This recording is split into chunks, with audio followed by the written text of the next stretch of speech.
Hi, I'm the Outdoor Chef, and today I'm going to tell you how to make the supercat stove.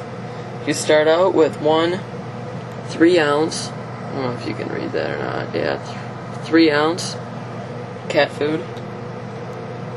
I looked around the store everywhere for a different kind of can that wasn't cat food, same size, but I couldn't find it. Tell me if there is one, but I don't have a cat, so there's nothing better to do with this than throw it away. Then just rinse it out.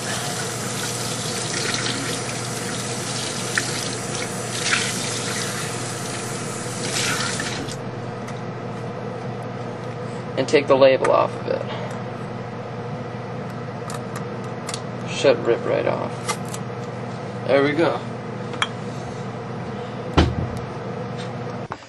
Okay, now that you got your can all prepped and cleaned out, you're going to need a mark where you're going to cut the holes.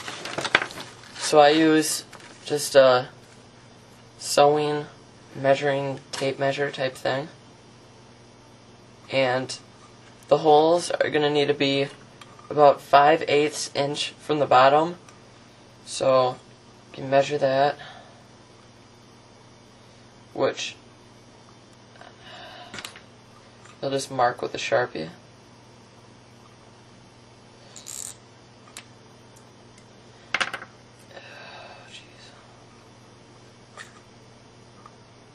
Okay, great. Got the first one marked, which I found that once you mark that, it's exactly the length of the height of the tape measure. So just do that and mark that all the way around, but I'm not going to do that right now. And then each hole needs to be about 3/16 inch in diameter and about 3/4 of an inch apart. So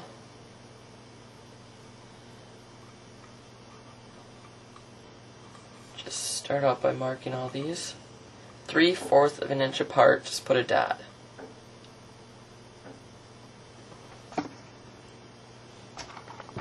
Okay, now that you got all that done, so you got a mark 3/4 of an inch apart, there should be about 10 holes in this row.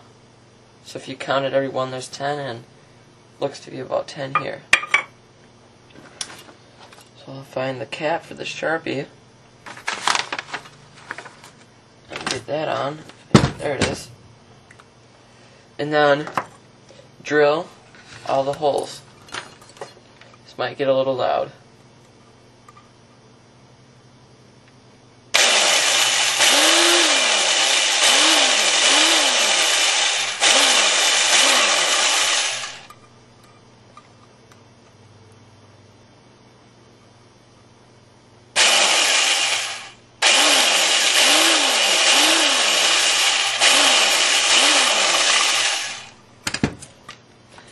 It doesn't need to be an exact science. If one's a little higher than the other, it's completely fine. But another tip is to kind of pulse your drill a little bit, because then if you just put on full blast and push through, it'll kind of rip it and leave it indented, and it won't look good. So I'll finish drilling these up.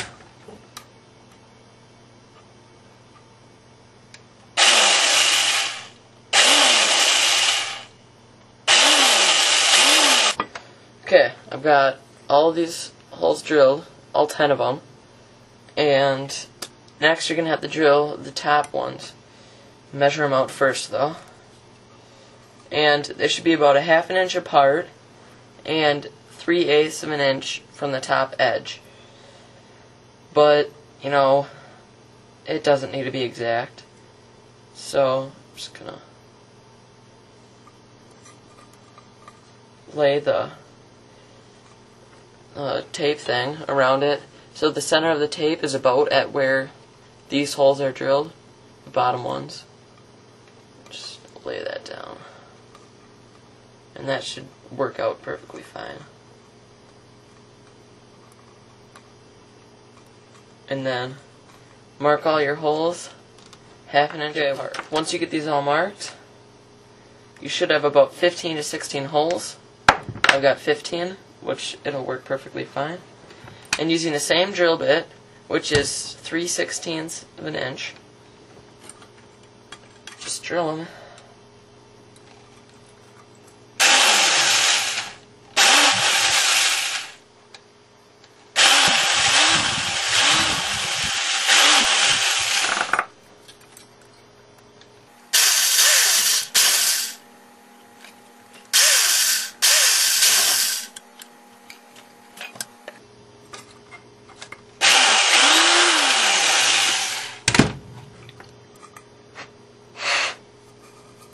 Okay, great.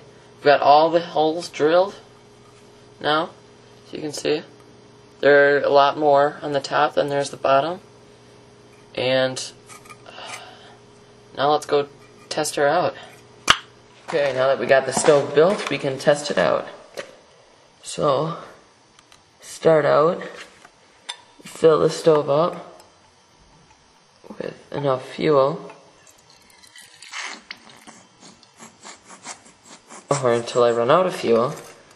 But if you're looking to cook meals on it, you can just put in up to the top ridges. See, I got not nearly enough what I need. Have to pop open the can. Got a little bit more in here. Pouring it, and don't spill it. That's not good. That'll just burn off. Now you can fill it up to that. If it's spilling out the sides, you have too much in it. So just light that up. Normally you don't want that stuff that's on the side burning. Normally that won't burn because you don't need to prime it or anything. So now that the fuel inside is burning off, kind of preheating the metal, just put the pot on. I got 2 cups of water in there. I'll start my timer. See how long it takes. 2 cups of water to bring it to a boil.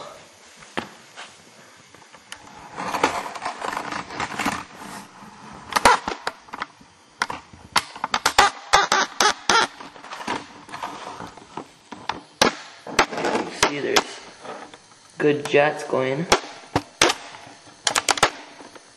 Sorry about the noise. Just playing with my tripod.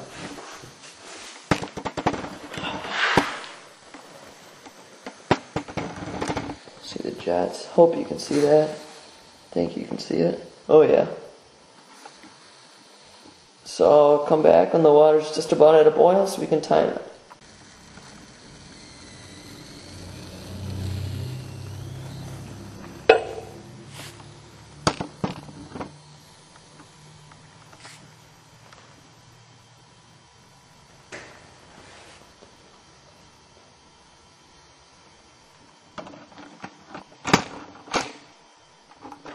Okay, it's at about 2:30, and a slight simmer is kind of starting, but it's not really at a boil, but it's at a simmer. Hope you can see that. Stove's still burning strong, and be back when it turns to a full boil. Okay. It's at about 350, almost 4 minutes, and it's clearly at a full rolling boil. And the stove's still going strong. But I'm going to kind of show you that the stove, it's really hard to blow out. I'm going to blow as hard as I can, and the flames are just going to go wild, but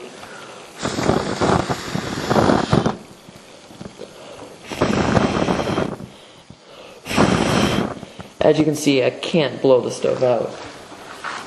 And it's still boiling strong, so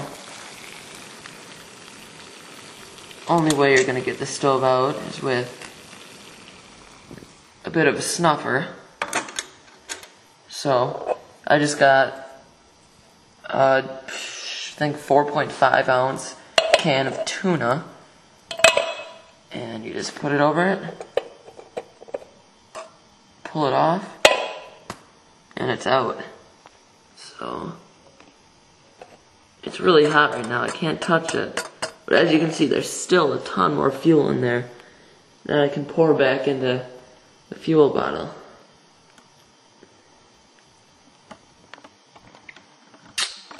So I'm the outdoor chef, and have a nice day and make a supercat stove.